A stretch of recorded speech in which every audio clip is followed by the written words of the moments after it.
Let's begin this module by understanding the measuring changes in GDP. The task of understanding economic variables involves observing measurable magnitudes, for instance, production, consumption, employment, incomes, savings and investment. Hence, change in the GDP is also of considerable interest to economists. That is, that we should not just measure the value of the variable, but we should be able to measure the change in these variables also. So, such a thing is necessary because variables like income, savings, etc.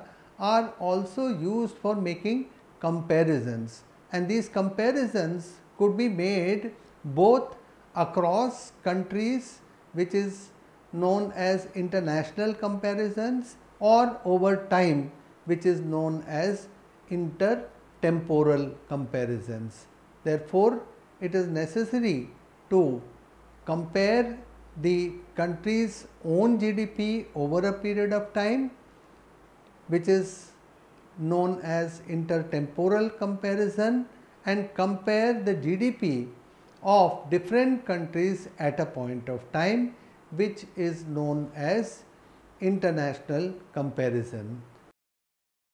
After studying this module, you shall be able to know about the problem of ascertaining whether the observed changes in the figures of GDP can be attributed to changes in quantities or changes in prices. Reflect on the concepts of national income and the methods of measuring the national income, and learn about the limitations of GDP as a measure of welfare. Let us understand what exactly we mean when we say that GDP has increased. Let us suppose the GDP in a particular year is 3 times that of its previous year in value terms. Given that GDP depends on both the physical quantities of goods and their prices, is it possible to infer merely from the increase in GDP if an increase is on account of an actual tripling of the quantity, or is there a price rise hidden in the money value of the goods? Perhaps not, as it is also possible that the prices may have tripled from the previous year. How then do we separate the change in price in an economy from the change in its output? If the quantities of final goods and services had tripled, then the threefold increase in GDP would reflect a real change in the GDP. On the other hand, if the price level had increased threefold, then there would have been merely a nominal change in the GDP, but no real change in it. There is also the possibility that the change in the GDP figure would be partly on account of a change in the quantities of final goods and services, and partly on account of a change in the price level. Then the question arises, how is the real change in GDP distinguished or separated from the change that merely reflects a change in the price level? Let us examine the ways in which the change in GDP can be observed after discounting for the change in prices in the economy. First is index number. Consider a situation where the GDP has changed from 100 units of pencils to 50 units of books, to 50 units of pencils and 100 units of books. Can we infer that there has been an increase or decrease in the GDP? In other words, pencils and books cannot be added together before they are converted into a common unit, which is their value in terms of money. This is done by multiplying the quantity of each commodity by its price, which is the relative valuation of that commodity given to it by the economy. The value of all final goods and services can then be added to obtain the figure of GDP. If the relative prices of the final goods change, we are confronted with the problem of finding out whether there has been a change in the average or the general price level of the basket of final commodities as well. When the average or the general or the absolute price level changes, the relative prices too change, confronting us with the problem of determining the extent of the change in the absolute or the average price level. In other words, suppose we only consider the money value of all goods, then we will also have to consider the absolute or nominal prices in the economy. Now, if a pencil is quoted at rupees 10 per dozen in the market, and similarly other goods like books at rupees 25 per unit, and a third good, milk, at rupees 30 per litre, we will still have the problem of averaging the prices for varied units of the goods. This problem can be resolved by using index numbers. In other words, we could consider a price relative instead of the absolute price. That is, consider the quoted price of a good relative to its quoted price in the previous period. For example, if the price of a good currently quoted at rupees 20 were to be rupees 10 in the same period last year, we can say the price has increased by 200%. Similarly, another good might have had an increase in prices by 50%. Since percentages are a common unit, it would now be possible to find an average price increase across different goods with varied units. This average of prices is known as the index number. Let us now understand that in any economy, there exist markets in which economic agents buy and sell many thousands of goods and services.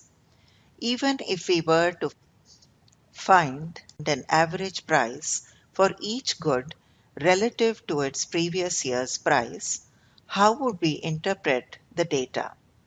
Suppose the prices of matchboxes in the economy have increased by 50%, rice by 15%, and cars by 4%.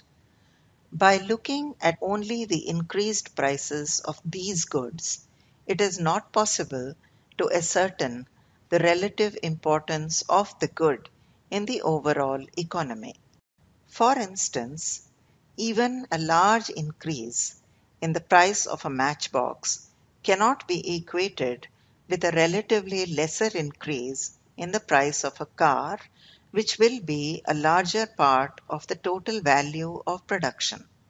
Therefore, a mechanism of assigning weights needs to be carried out in accordance to the relative importance of the good in the economy, that is, a good which has a higher share in total production should be assigned a higher value and vice versa. There are two price indices to measure the change of prices in the Indian economy: the Consumer Price Index (CPI) and the Wholesale Price Index (WPI). First, we will study the Consumer Price Index.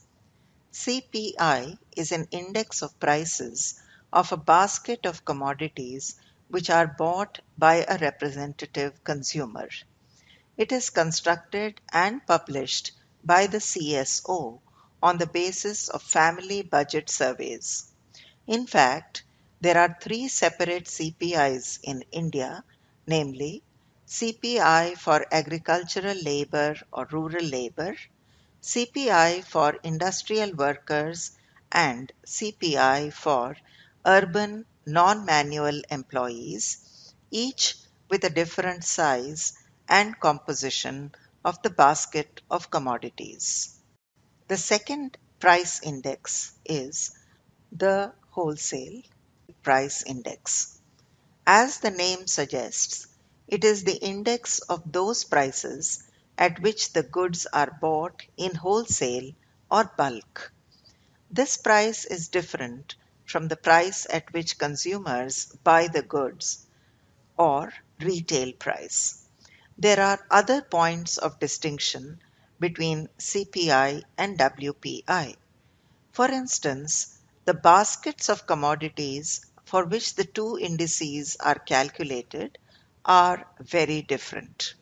Since ordinary consumers do not purchase any goods that are either raw materials or in a semi-finished state, these goods remain excluded from the CPI. Conversely, services and public goods are only included in the CPI as these get consumed instantaneously. A wholesale price index includes intermediate goods which are not final goods and therefore cannot be a suitable index for measuring the absolute price level change for GDP, which by its very definition is the value of final commodities.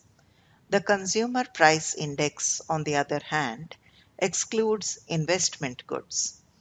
Neither of these indices account satisfactorily for the services provided by the government.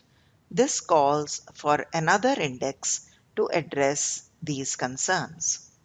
However, before we come to that, it is important to understand why we need to distinguish between real and nominal GDP. We know that the GDP of a country depends on both the prices as well as the physical quantities of the output. Hence, the change in GDP, increase or decrease in a given year, requires us to separate the change on account of the change in prices or quantities or both. Let us begin with a simple example of a tripling of the GDP in a given year as compared to the previous year. What happens if this tripling in the overall value of GDP is actually just an instance of an increase in the prices in the economy? Let us see why we need to distinguish between real and nominal GDP. In that case, economists would be wrong to infer that the production levels in the economy have increased. Hence, any comparison of GDP change, either with the country's past performance or with that of another country, can only be undertaken if the GDP figures have discounted for the increase in price. In other words, we need to differentiate between real and nominal GDP. Nominal GDP is the value which is calculated using the current prices in the economy. On the other hand, real GDP is the value calculated using a constant set of prices. By affixing a base year for these constant prices, the value of GDP can be calculated to ascertain the scale of change in the production levels. The change in prices is calculated by an index of prices called the GDP Deflator, which is nothing but the ratio of the nominal GDP to the real GDP. That is, GDP Deflator is equal to nominal GDP upon real GDP.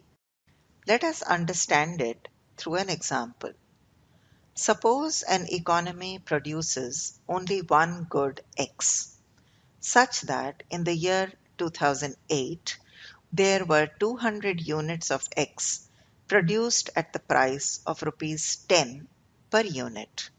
Hence, the GDP at current prices was rupees 2,200 into 10. In 2013, the economy produced 220 units of good X at the price of rupees 15 per unit. Therefore, nominal GDP in the year 2013 is rupees 3,300, that is 220 into 15. Now, suppose we fix 2008 as the base year. The real GDP in the year 2013, calculated at the price of the base year 2008, will be rupees 2,200, that is 220 into 10. In the calculation of real and nominal GDP in the current year 2013, we have kept the quantity of production constant. Therefore, if there is any difference in the two figures, it must be on account of a change in price from the base year to the current year. According to the formula, we know that the GDP deflator, the ratio of the nominal GDP, rupees 3,300, to the real GDP, rupees 2,200, is 1.5. Hence, prices have increased by 1.5 times from the base year to the current year. In percentage terms, this is 150. The task of measuring change in prices can be carried out in various ways. However, there is a need to also point out the differences in using either GDP deflator or the CPI and WPI to measure the change. Unlike the CPI and WPI, GDP deflator takes into account the prices of all final goods and services, and not merely a basket of goods consumed by specific categories of consumers.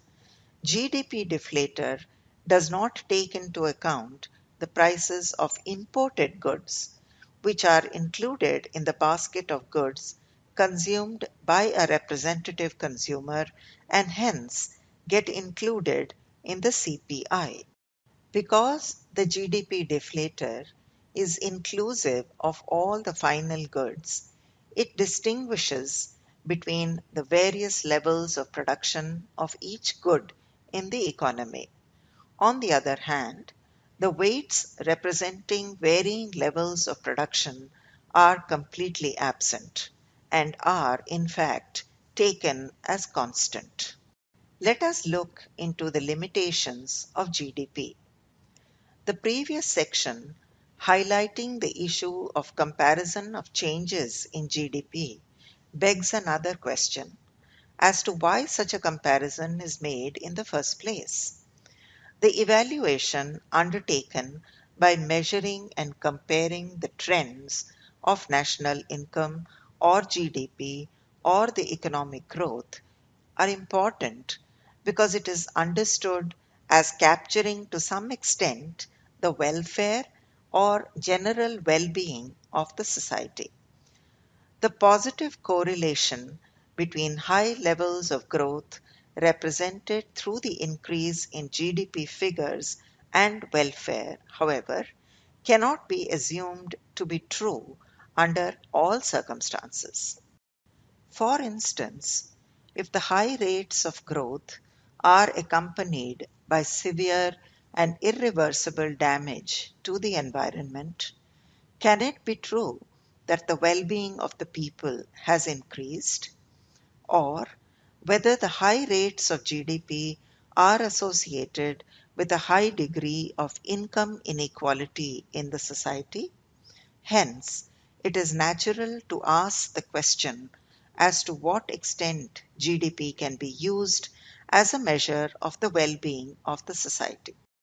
The first limitation is distribution of GDP. The production carried out in the economy is also redistributed among the people through the goods and services produced. If the increase in income through increased production is concentrated in the hands of a few individuals or firms, then an increase in GDP cannot be seen as an increase in welfare as well. For instance, the income in a country of 100 individuals is rupees 1000 in a year, and it is equally divided among all individuals at rupees 10.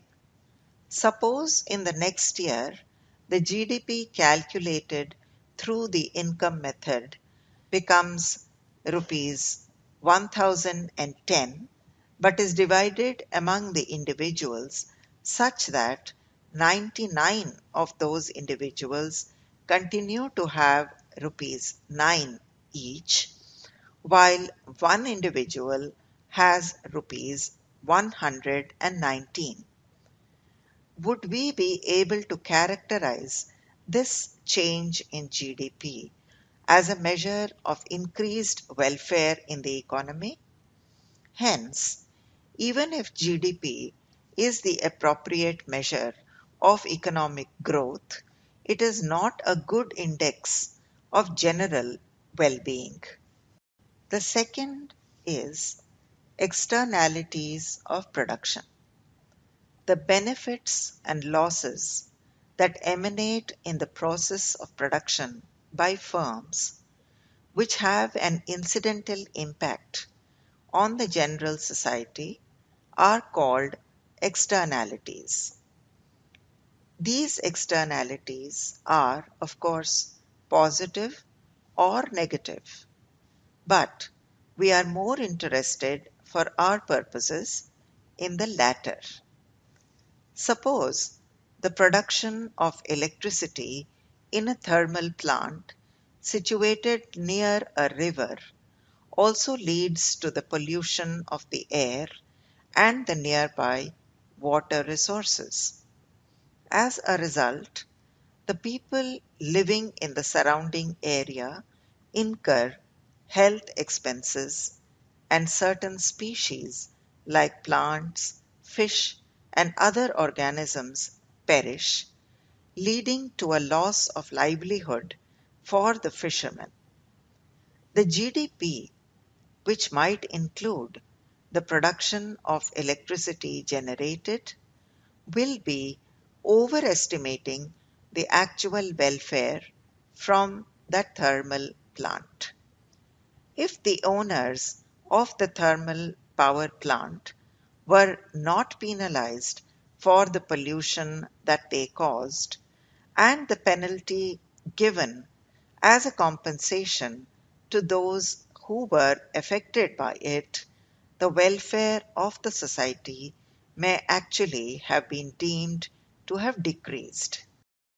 Third is non-monetary exchanges. There are several activities in the economy which may be extremely crucial for its functioning, but remain unaccounted for in the calculation of the GDP due to problems of measurement. For example, the services provided by the women as part of housework is not paid for and therefore remains excluded from GDP. However, this housework is extremely consequential in the economic activities carried out by other members of the household. It needs to be mentioned here that the income generated by working as a domestic maid for other people is included in the national income, but the work that they do in their own homes is not included. Hence, GDP measure, which excludes such unambiguous instances of activities contributing to the welfare of society, makes it an inadequate index of welfare. Now let us summarize what we have learnt in this module. Since measurement of GDP is done for reasons of comparison and policy evaluation, it is important to measure the true value of GDP and arrive at such an estimate of GDP which is reliable. The changes in prices vis-a-vis the changes in the quantity of outputs needs to be ascertained correctly for calculating the changes in GDP, for ascertaining the real value of GDP.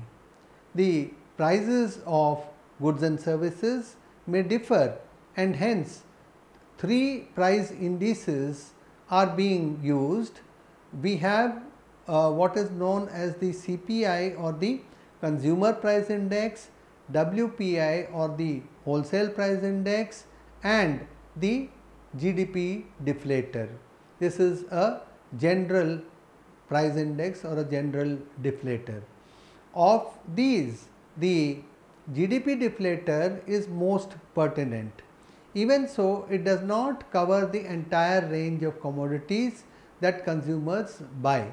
There are certain commodities and services which are not marketable, and therefore these commodities and services, these goods and services are often not included in the GDP. Therefore, although the GDP deflator is a general deflator, still sometimes it does not cover all the commodities and goods, services in the economy.